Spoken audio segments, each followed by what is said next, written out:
అప్పుల బాధలు వెంటాడుతున్నాయా? అయితే 6 JVR వారి జాతిరత్నాలు ధరించండి.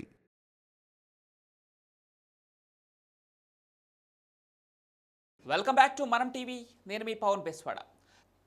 ఉద్యోగులు చాలా కాలంగా పెండింగ్ డిఏలు ఇతర డిమాండ్లు పూర్తి చేయాలని కోరుతున్నారు. ఇప్పటికే ఉద్యోగుల డిమాండ్ల సాధనకు ప్రభుత్వం ఓ కమిటీ కూడా ఏర్పాటు చేసింది.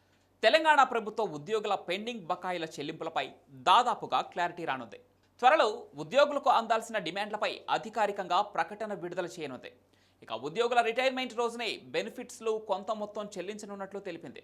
త్రిసభ్య కమిటీ నివేదిక ప్రకారం సమాలోచనలు చేస్తున్నట్లు సమాచారం. మే 29న జరగనున్న కేబినెట్ సబ్ కమిటీలో ఈ అంశాలపై తుది నిర్ణయం తీసుకునే అవకాశం ఉంది.